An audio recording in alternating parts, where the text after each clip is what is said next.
He thought he was just going on a short hike. One night, a fire, some peace and quiet in the Superstition Mountains. But by morning, something in the woods had left a message, and it knew exactly where he parked his car. Welcome to Purple Phantom Shorts, where we explore soft-spoken stories of true crime and chilling mysteries. A place where stories don't scream, they sit in the shadows and wait. If you enjoy your mysteries with a side of stillness, and your fear whispered instead of shouted, like, subscribe, and let's take a quiet walk into something dark. A 17-year-old named Sam wanted a night under the stars.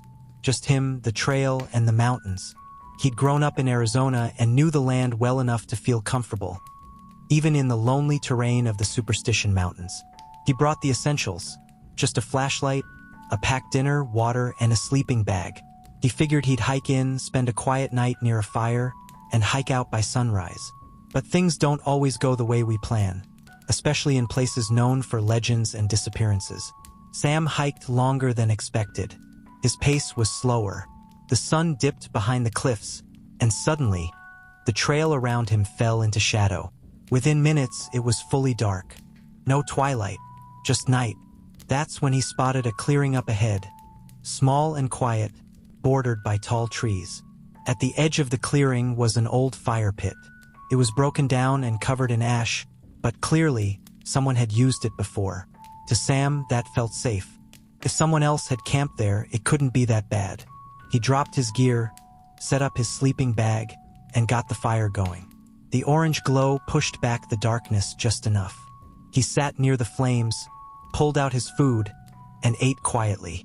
That's when it started. A low, creeping feeling. Not fear. Not yet. Just that strange weight in the chest. That sense that someone's behind you, even though you know you're alone. He scanned the tree line.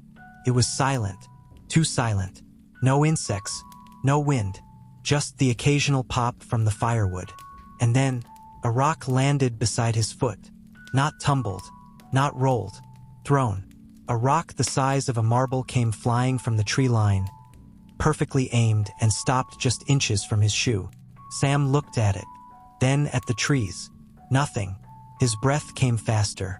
His eyes stayed on the woods for minutes, unmoving. But eventually, the fire comforted him. The light, the logic. Maybe it fell. Maybe it bounced from a branch. He lay down, zipped himself into his sleeping bag, and tried to sleep. He woke later to something worse than sound. Silence. A complete and unnatural kind of quiet. Then, a faint rustling just outside the fire's glow.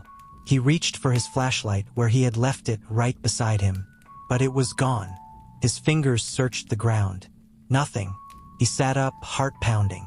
That's when he saw it.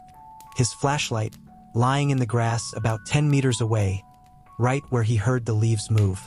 It was on, facing the woods. And all he could think was, that's a trap. He froze. Someone had been close enough, quiet enough, to take it and place it there. And they wanted him to walk into the dark to get it.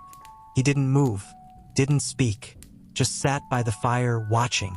And that's when he noticed the pattern. Every time the fire got low, the rustling came closer. Every time he added wood, the noise backed away. Whatever was out there didn't like the light. But eventually, Sam ran out of wood. From about 3 a.m. until dawn, he stood in the center of the clearing, wide awake, too scared to sit. He faced the woods, never turning his back. His heart never slowed. He waited, and whatever it was waited with him.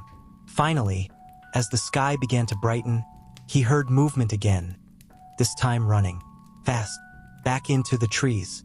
It was gone. He didn't bother packing up properly. He grabbed his gear, left the rest, and ran. He didn't stop running until he reached his car. Breathless, heart pounding. That's when he saw the message. Written in the dust on his back window were 2 words. Sleep well. Sam stared at it for a long time. Whoever had been watching him had followed him back, stood behind his car, and took the time to leave those words. He doesn't know what would have happened if he chased that flashlight, but he knows he was never truly alone that night. And he's never hiked alone again. If this quiet tale left a chill in your spine, Take a moment to like the video and subscribe to Purple Phantom Shorts for more eerie stories told gently. Until next time, sleep well, and don't forget where you left your flashlight.